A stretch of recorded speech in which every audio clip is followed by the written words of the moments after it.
Welcome, and thank you for tuning in. You're listening to the Beyond 50 radio program. I'm Daniel Davis. On the program today, we're going to be talking about something that most people find a little bit of hesitation, if not downright excuses for not talking about, and that is the thought of death. Although for many of you who have been fans to our program over the years, you know this is certainly a subject that not only we embrace talking about, but we find it also just as necessary because how you die, I think, is equally as important as how you live. But on the program, we've also talked about ways that we can approach death to wonder what actually happens after this. Is it just simply that we go off into oblivion with no thought or memory of what we have experienced in our lives? Or perhaps it's loved ones who have passed away as well, and you wonder to yourself, am I able to keep the memory or some way that I can know that perhaps once they've approached the other side, will everything be okay? Especially in the case when the death might be from a cause such as a severe sickness or perhaps even something as devastating as a car crash. On the program today, we're going to be talking about what is known as the Death Chronicles, which uniquely enough is the title of the book that's recently out. And I'd like to welcome to the Beyond 50 radio program today somebody who's going to be sharing true stories of comfort, guidance, and wisdom from beyond the veil. Annie Mattingly, thank you for joining us here on the program today. Well, I'm very happy to be here, Daniel. You know, this is one of those things, when we talk about death, that generally people who have had direct experience with it, and I mean the ones who are still living, seem to be more at ease, if you can actually say something like that, about talking with it and about it, because it really unravels a mystery in many ways, especially if you've had that kind of direct experience. What has been yours? Well, that has definitely been my experience, that now that I have both had extensive experiences with contact with my deceased daughter and now some others as well, and interviewed all the people I interviewed for my book, it seems foolish to be afraid of being dead. You know, I don't want to. I'm not in a hurry. I like it here. Right. But when the time comes, which it will, I'm not afraid of it because it's obvious that it's not something fearsome. It is not something to be afraid of. You know, and that's I found that to be true. My own son, actually, he didn't die, but he was in a situation where I think there might have been even a small death where he had contracted. It was a very severe sickness up in the Northwest. Mm-hmm. And I remember through the process, you know, there is that shock. There are those stages that we hear Barry Ross Kubler had talked about, but they certainly don't go in that order. No. And there is no order. They go in between, you know, different shades, whatever the case is. But I remember at a point where I realized, and it was like a voice that came into me that says, you know, quit worrying about all the things that you think are so important because they really are small things. And that gave me such tremendous relief. And I know that I was reading the stories in this book, it seemed that was one of those most consistent messages. Yes, don't worry. They were, first of all, saying, well, the most common message, as you read, was, I am okay. Pretty simple. Right. I'm okay, but awfully relieving when it's heard. But also others just said, don't worry about anything. Don't worry about me, the dead person, but don't worry about anything. Worrying doesn't really accomplish anything. And they're not very, from my experience, the dead are not very worried about the little things. They don't think they're very important. And yet we spend much of our time doing that. Now, what do you say, because we also hear there are people that write about the after-death experience, and they come sharing apparently what heaven may be like, or, you know, these different rules that we tend to be bound by here on Earth. And I know one of the interviews that I had done, and this was probably about 4 years ago, was it was about a lady's bad boy brother, if you will, and who came back, and he had relatively a rough life. He was in and out of jail. I know that. Yeah, The Afterlife of Billy Fingers. I was kind of stalling so I could remember who it was. But you know, when it comes to the talk about death, I mean, we posted this up on YouTube, which I'm certain we'll probably do as well with your video, and it's amazing not only how many views this thing has had over the years, but the thread of the whole thing, that it almost grants permission for people to say, can I talk about this and feel safe? Exactly. Now, why don't we kind of go into detail? What is it about us that, when that does happen, that we feel this trepidation about being able to talk about it at all, let alone feel safe about it? About death or about contact? What are you talking about? Well, what I'm talking about is people just talking about death and the actual experience they may have had with a loved one who had passed away in general. Well, I think that there is such a tendency in our culture to want everything to be evidential and mental and provable and scientific. And there is a thread that runs through that community that's very, very critical of the idea. I've been a fan of Oliver Sacks forever. And then he wrote a book not long before he died in which he's a neurologist, and that's not the full.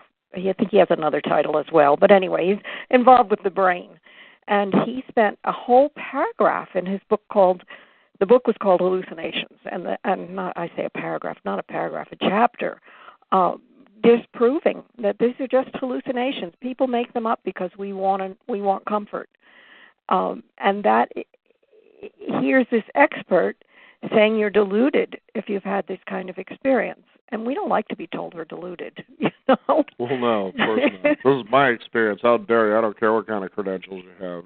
Well, that's how I feel about it now, because I've had these experiences, and people who've had intense or repeated experiences tend to be that way. It's like, you can't take this away from me. Right. But there are others who've had just hints of experiences who are really afraid to talk about them. And sometimes I had a woman at a book signing and reading a couple of weeks ago who said she had only shared her after-death contact experience once, and it wasn't believed. And she fortunately felt safe enough in this event that she could share it again and be supported by a room full of people who said, yes, I've had these experiences. I believe this. But it can be quite frightening to. They're very sacred experiences. They're really special, and we don't like to have them, someone hearing them, discount them. It doesn't feel good. Now, I know when I was reading through the Death Chronicles, I was reminded of a time that I actually had the opportunity when I was with the PBS network, and there was a particular HBO special, I'm sure you probably remember this, called the Afterlife Experiments. No, I don't know that one. Now, this was fascinating because it was Mr. Schwartz, I believe it was, and I could be off by the name because we're talking, this was probably about 12, 13, no, I was actually even longer than that, about 15 years ago. Mm-hmm. And it was an HBO special where they decided to, as scientifically as they could, explore the idea, is there an afterlife? Mm-hmm. And they decided to do it with the use of mediums. Now, they decided to go and bring in mediums that were very well known, that were considered to be about as legit as you can get in the business. Mm-hmm. And what was fascinating as they were setting up the book is they were talking about mediumship, and this, to me, was really an intriguing statistic.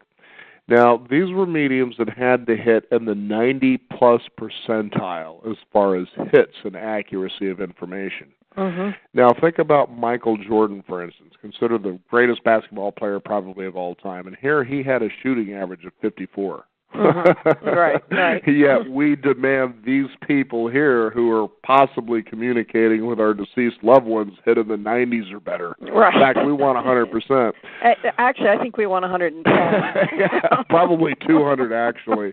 But what I found intriguing, now this was when I knew that I was going to be doing this interview, when it was set up, is that really flooded me in memory about that particular book, because when you read through it, you find yourself in laughter and in tears and so forth and so on, as they really set this up in such a way that it was about as double, triple, quadruple blind as you can be, so that people could see these mediums weren't being fed the information that they were dispelling to the people who wanted to know. And one of the most consistent things that I kept remembering from that, and that I found kind of awe-inspiring as I was reading through the Death Chronicles, was that and the visitation of birds and butterflies. Now, what's going on there as far as other animals are concerned that this seems to be the biggest consistency? Well, I wish I knew. I find it... Maybe it's the idea the soul soars. I don't know. Maybe. Yeah. And they're certainly accessible because we most of us live in places where we can see birds, even if we're in cities. That's a piece of it. But there's some other element that I think when I die, it's one of the first questions I was going to ask. Right. How do you do this? Angels have wings. We keep talking about that, sure. I don't get it. I just heard another story yesterday. The brother of a dear friend of mine died on Friday night, and I was speaking to her, and she told the story of these two birds that came where she is on the East Coast, that so far, as far as she can tell, they are mountain bluebirds, and they don't live there. They live out where I live in New Mexico, but they don't live out in Pennsylvania. But how that happens, the mechanics of it, I don't know. Now, there was one story that really jumped out at me as I happen to love birds of prey, and that was one of a father that actually loved falcons. So you're talking about experiences that occurred that really seem to be out of the ordinary. And for our listeners, if you can remember, why don't you share that story? I do remember that story great. very well. The man had died, and he was being buried on a piece of private land that they owned, the family owned, and his daughter was on the way to the service and the burial. Now, the man had been very attuned with nature in general. He was a different kind of person, and the falcon was what Native Americans would call his power animal. He was really connected with falcon.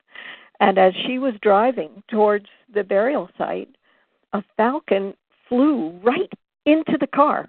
She said it seemed like he aimed at it. The bird aimed at the car, and she stopped the car instantly and got out and picked up the bird and put it in the car and brought it with her.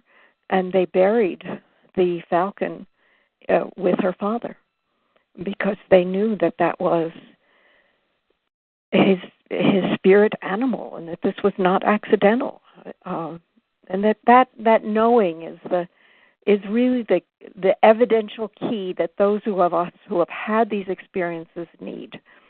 You can say it's coincidence, you can say it's chance, you can all those kinds of things that discount it, but there's a feeling that comes with it, and that is a feeling of knowing. I know this bird did this on purpose in order to go with my father.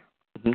Yeah, because you're talking about a falcon. I mean, this isn't a clumsy bird. This is a bird of prey has tremendous eyesight. They certainly aren't in the habit of flying into cars, that's for sure. No, I've never heard of such a thing. Mm-hmm. I've never heard of such a thing. It's quite astounding, actually. And then there was another story that had to do with, I believe it was a bluebird in Pennsylvania. Yes, interesting. Mm-hmm. I just told you about a bluebird in Pennsylvania, but this is a different place in Pennsylvania. No, this is a different one. This was one. It was during it was active, and it was during a really cold winter, if I remember right. It was the woman her father had died, I think the summer before, and her mother was now dying. But when her father died, she had taken a tiny glass bluebird and put it in the coffin with him. And now, months have passed, and her mother has, I believe she had Alzheimer's. She was in a nursing home. She was really struggling, and she was very close to death. And her daughter is sitting beside her, and she's praying to her father that he would be there for her mother when she crosses over into death. And she looks out the window, and it's wintertime, and there's a bluebird on the branch of a tree, a bare branch of a tree right outside the window, and it's months earlier than the bluebirds should arrive. And that out-of-season situation, out of season or out of area, a bird that's surprising, that shouldn't be someplace when they are at that place or at that time, is often a clue to the fact that this is some sort of a visitation. And as she saw this bluebird, first she just kept blinking her eyes, thinking, I'm mistaken. It's not a bluebird. But once she was convinced that it was, she knew that it was her father saying, I'm here for her. Don't worry. When she crosses over, I will be meeting her. Now, how did you, I'm curious, and I'm sure the listeners will be as well, Annie, come to get these stories? Did you just sort of put it out there and people began to feel confident and comfortable? I'd like to go and share this with people. Well, it was a several-step process, actually. It began because I had my own experiences after my daughter's death, and they were so intense and moving and gratifying and satisfying that after a little while I began to quietly, I was not jumping up and down and saying this in public places, share them with friends. And almost every time that I shared that, my friend would either tell me a story of their own experience or say, well, that happened to my mother or my cousin or my sister or whatever. And after a number of times that this happened, I became fascinated by the fact that it was such a commonplace experience, and I was totally surprised. I didn't know that. And then I first began interviewing some of the people that I knew. I was still grieving my daughter's death very deeply, and I wasn't into making this a big project yet. And then I put up some flyers just in the grocery store, and we have kiosks by our mailboxes, and I live in a rural area, and I just spread them around in the area, and people started calling me and emailing me, and I was getting lots and lots of contact, and then those people were telling people in other areas. So I was getting emails from Florida and California, and it was kind of a surprising experience. And I interviewed 84 people, but I could have interviewed many more. I just finally said, this is a book, and I'm going to write. After that many people, I'd imagine you had more than a book. I'm sorry? I said after interviewing that many people, I would imagine you had more than just a book. Oh, probably. An Encyclopedia Britannica on the shelf there going on. Well, I didn't include every single story. I included stories that made a point, that examples for a particular thread that I saw or a pattern. Mm-hmm. And unfortunately, I wanted to include them all, but it was just a little too repetitious, so I didn't do that. So I would lump things together as a type. Now, one of the things, Annie, that came to me as I was reading this is I started really begin wondering about the idea of reincarnation. Mm-hmm. That if these people are really sticking around and in communication with loved ones, what is it that seems to be, I guess for lack of a better way to put this, keeping them here and tethered, so to speak? Well, I don't know that they're really tethered. A few seem that way, although it seems quite voluntary. A couple of spouses definitely seem to be staying with the wife until her death. But, there's so much mystery in this whole idea of reincarnation and of what happens after death. If we have, the way that I'm looking at it, but I don't know that anybody really knows for sure about this stuff. Right, and I think that sometimes when you take a look at, for instance, your work, or it could be Dr. Raymond Moody, who we've mm-hmm. also had on the program, is I think that we're, as being alive, and you could see it even in our habits while we're alive, we want certainty. Yes. That although we talk about how we embrace the mystery of life, but we still want that certainty. Mm-hmm. The idea, especially once you have lived, you realize death is scary because the fact is we just don't know what happens after that, or right. It seems that way. And we're pretty afraid of the unknown, just generally, as human beings, I think. So I just like to be careful to not say that my ideas are not fixed. They're the best I can come up with. No, and I wasn't encouraging that, but I did. I kept thinking to myself, but what happens in reincarnation? The idea that we're born into this world as soul, into a physical body so we can experience ourselves in a material world. And then once that's finished, the body is, of course, that's kind of seemingly put aside, almost like a suit, if you will. Mm-hmm. And then our soul goes on to something else. Does it go on to another form? Just as you said, I think you're just like the rest of us, where well, we really don't know, but there seems to be some encouraging signs that there's more than this. Right. Well, I'm working with the idea that if you have a soul, and let's say I'm just using this as a metaphor, that the soul weighs 100 pounds, that some of that soul comes down into the body here, right? Some of my soul is here in my body, but some of it remains in the worlds of spirit. And it may even be possible that, for instance, all right, my daughter has died. So she doesn't have any of that soul here physically. It's all in spirit, but it's possible that she could reincarnate and still have contact with me, because that's one of the, I was really concerned that our contact was so frequent and that in some way that might be holding her back, and I didn't want to do that, so I kept asking her questions about that, and she told me that was human thinking, that she could be with me and with her sister and with her daughter and doing her own work too, all at the same time. She said, you're thinking of human limitations, and we don't have them here. But I think that means also that because people have said to me, because it's been 7 years and we still have, our contact is very different, not verbal, mostly just a hint of awareness of her presence now. And people say, well, maybe she's about to reincarnate, but maybe she could reincarnate and also be making her presence known to me. Now, we think about death, and certainly your stories share on how loved ones like to talk to the existing in such a way to give them reassurance that everything is okay. Mm-hmm.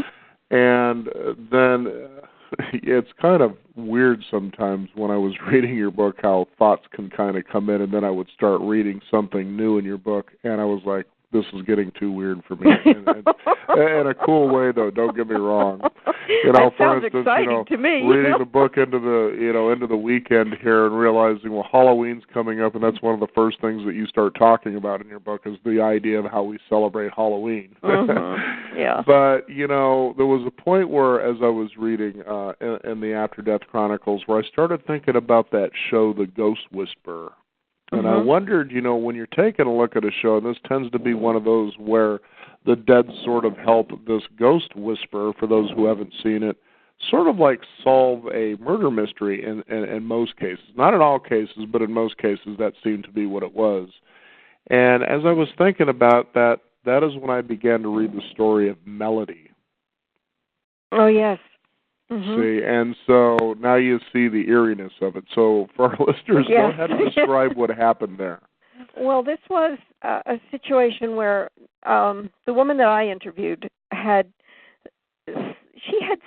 contact with dead beloveds before, and she has since gone on to develop her psychic abilities much more than that, partly because of this experience that I'm going to talk about, but she got up in the middle of the night one night, and sitting on the side of the tub was a woman that she worked with.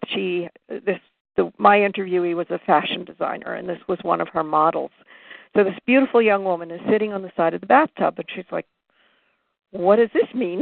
Now, of course, she's not sitting there physically, but yet she can be seen. But as far as she knows, this young woman is totally fine. And she goes back to sleep kind of wondering, what the heck was that about? And she gets up in the morning and discovers that this woman has disappeared. They found her car, but they don't know where she is. And there's a big police search. There's all kinds of stuff going on to try to find her. And then the young woman comes to her again and speaks to her. What did she tell her the second time? I'm not sure the second time.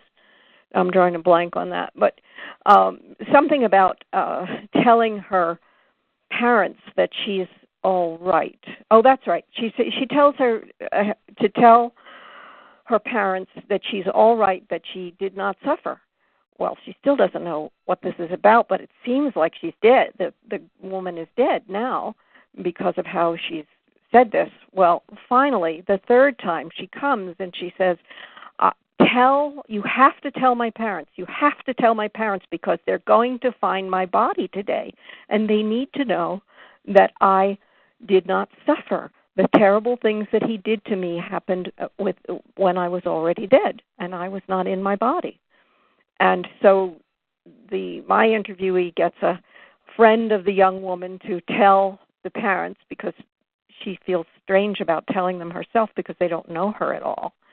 And they do find the body. And, of course, this is hugely, hugely relieving to the parents that she didn't suffer. I mean, it's horrible that she's dead, but it's wonderful that she didn't suffer because I guess he had taken her off in his, I'm trying to remember the details of this. So many stories. Maybe you remember it better than I do. Mm-hmm. Do you remember the details of that last part better than I do? Well, it was just mainly because, what had happened was, of course, that she had said that she had went into the light. I remember, like you, I get once I start relating it, it's almost like a dream. As you begin talking about the dream, it sort of, evades you. It just kind of goes away. Mm-hmm. But I just remember what stood out was that she was talking about Melody was saying, I didn't suffer because by the time this person was doing these horrible things, I was already off in the light. Right. And I found that really, to me personally, unusual. Like it's like the soul left, so the body died. Mm-hmm. And that, to me, I think is what got me the most. It's like, so when the soul, because, for instance, I remember many years ago as I was studying and reading about dreaming, trying to figure out why am I having all this lucid experience, which I've had since I was about 4, actually. Wow. To try to make sense of all of it. Why is this happening? What am I supposed to learn and go, what is it? Because it was happening, and it still does from time to time. Because it made me crazy. But the idea was they were also suggesting of out-of-body travel, and there's this silver cord that, that you're tethered to, hence what I was talking about earlier. Are we tethered to the life energies that are still alive, and is it their energy that's keeping us here? Is that somehow what we're bound by? I mean, you can see the questions that it leaves the person asking, especially somebody who perhaps like myself has looked into this a little bit, to ask the question, well, why don't we break that if we really want to go off somewhere else? Is that a good thing that we're kind of here? Lots of questions you can see, and I wonder what kinds of, particular conclusions have you come up with yourself? Well, as far as what you're talking about the soul leaving the body and so on. Right. Yeah, and the idea of being tethered because it's the memories of the living loved that are remembering. Is that keeping it here, keeping the soul here and preventing it from moving? Those sort of questions. Well, there's a saying, I think it's an old Jewish saying, that no one is really dead as long as they are remembered by someone who loves them. Right.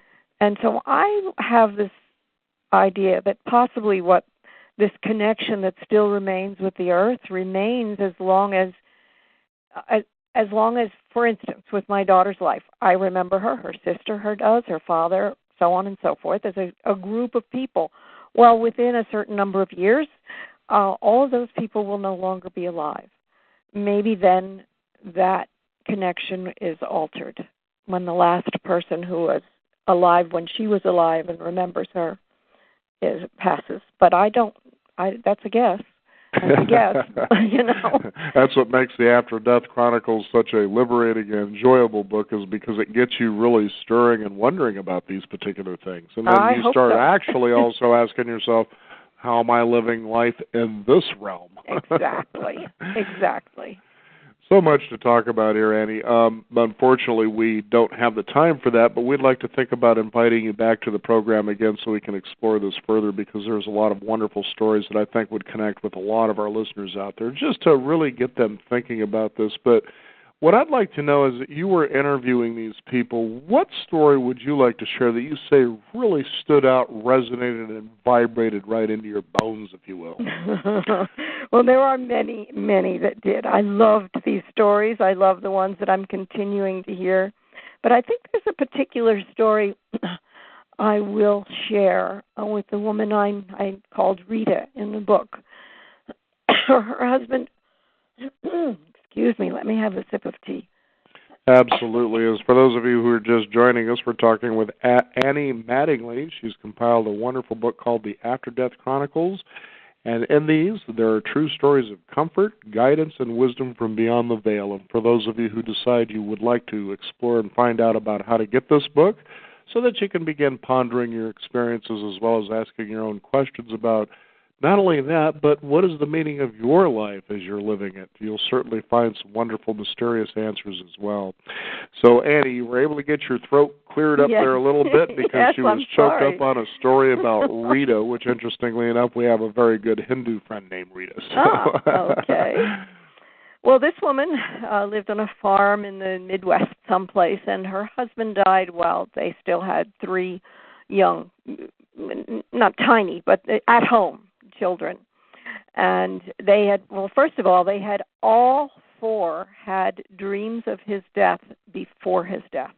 The children were frightened by them but chose not to share them with anyone. But afterwards they said, well, but I dreamed of this. And she also had dreams that had made her she had urged her husband to go to the doctor because she thought something is wrong, but he wouldn't do that. And he died of a heart failure suddenly. And very soon afterwards, he appeared in their hallway. She saw him, and she said, "What are you doing here?" And he said, "I just came to say hi." And she went to move toward him, and he said, "You can't touch me. It's not been long enough," which I'd not heard from anyone else. But they had visitations, all 4 of them had visitations for quite some time afterwards. And the one that I'll share took place at a school concert. The 3 children were up on stage, and Rita was sitting in a chair in the audience. There was an empty seat beside her. And she was feeling particularly lonely being in the concert because there are, of course, all these couples around her, all these families. And she felt her husband, her deceased husband, sit down beside her in the empty seat as though she had saved that seat for him. And after the concert, all of her children said that they saw him enter the auditorium. They saw him come into the room. Mm-hmm. Wow. And again, it's stories like that you have to just sort of allow your heart to open up and realize life is a wonderful mystery. We can't explain how it works, but what we certainly can do is enjoy and embrace how that it does work.